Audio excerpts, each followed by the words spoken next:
Hi, my name is Mary McGuire. I am a former pediatric pulmonary center trainee, and I am here today to share with you about the program that I currently run, which is called Mentoring Tucson's Kids, for my abstract presentation for Making Lifelong Connections. So I'm going to go ahead and jump in and move the screen over here so it doesn't impact the slides. So just a little bit about my background. From 2002 to 2012, I worked with children, families, and young adults in a variety of mental behavioral health settings.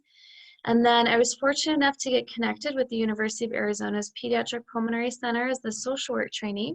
Graduated with my MSW in 2012, and then an opening happened in this center, and I was able to transition into working for the U of A Pediatric Pulmonary Center as the social work faculty.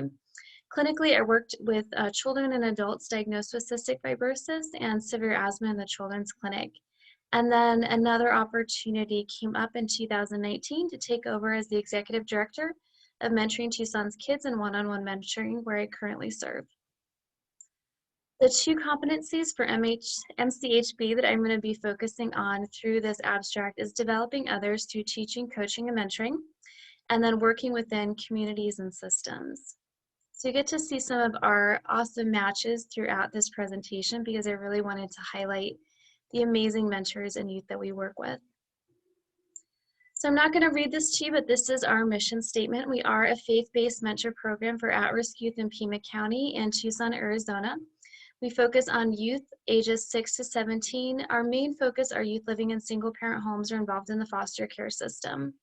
And it's a year-long mentoring commitment with an option to continue on as an alumni match after a year, and it's one-on-one mentoring. Mentor requirements, and then again, this is in the abstract. I'm not gonna go through these too much. 18 years or older, we do have some opportunities for parents or guardians that want to mentor along with their teenager, and we'll match them with a younger child just to kind of give that opportunity to help train up.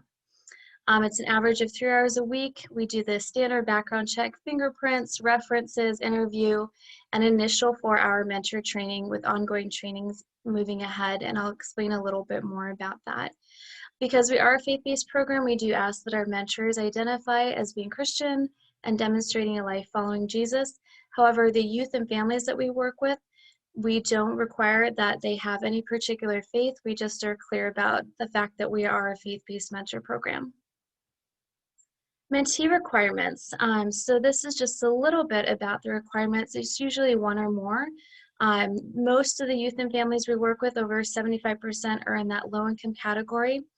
So we really focus on youth that have some at-risk factors. So whether it's at risk for dropping out of school or they've dropped out of school, whether on parole or probation, if they've unfortunately been a victim of abuse or neglect, if there's any substance abuse. So we do not take the place of behavioral health services, but we will often come alongside youth involved in behavioral health services and support through that process.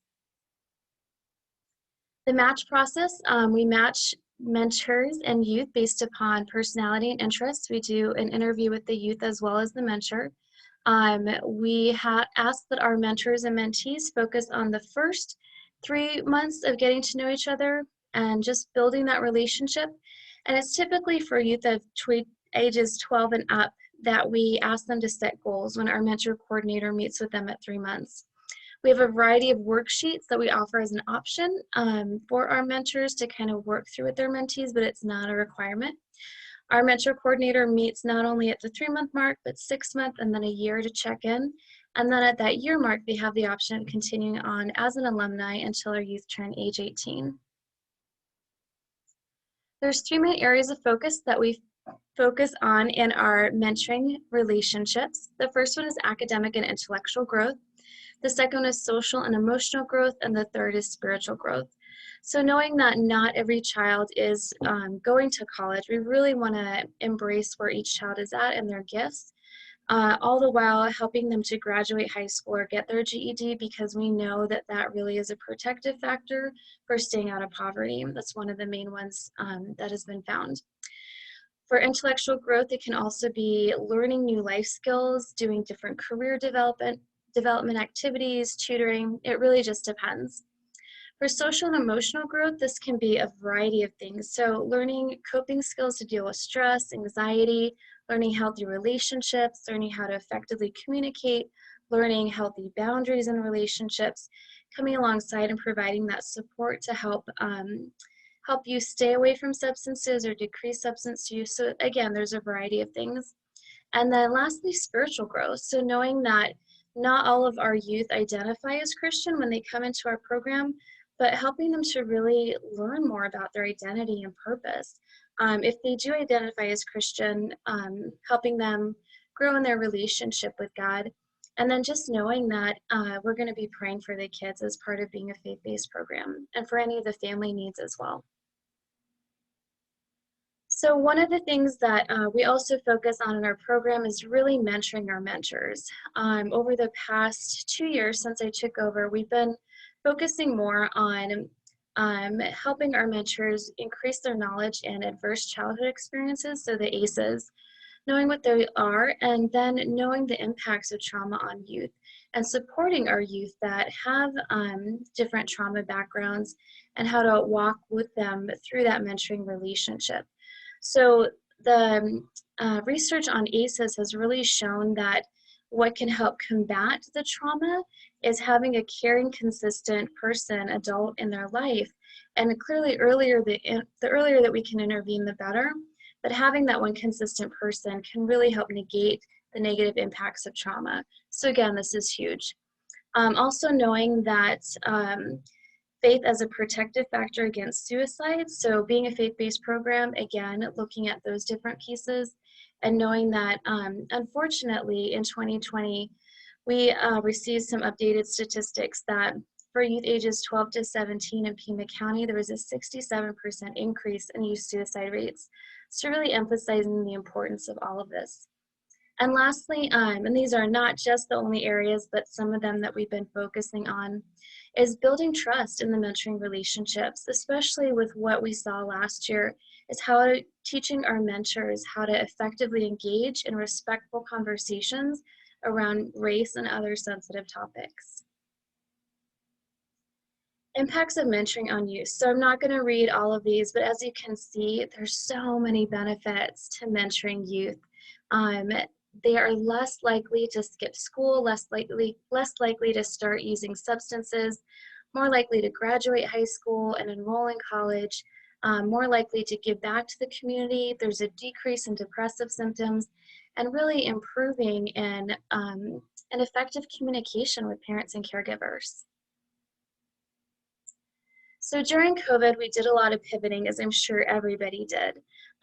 These are some of the things that we did, is utilizing virtual tools for mentor trainings and providing the option of meeting virtually for our follow-up appointments, match appointments, interviews, all of those different things. We provided our mentors with different resources to engage virtually with their mentees, but also knowing that because it's a one-on-one mentoring relationship, really encouraging our matches to get outside, socially distance, because for our youth, most of them have been in an online program since March of 2020. They are going to be going back to school as of next week, so the 3rd week of March, but really throughout this process, helping to engage them more. We've provided emotional support for our mentors and families throughout this time, and youth, checking in with them frequently and connecting them with community resources, whether it's food, assistance with bills, different things that they may need.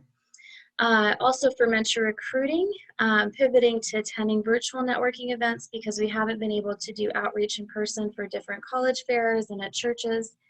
And then I wanted to highlight just one mentor-mentee testimony. So this particular match, what they did was they actually started reading a book together in their separate areas and would check in weekly and kind of talk about what they were learning. So it's just really neat to see how our matches have still continued to provide support and engage with each other during this time.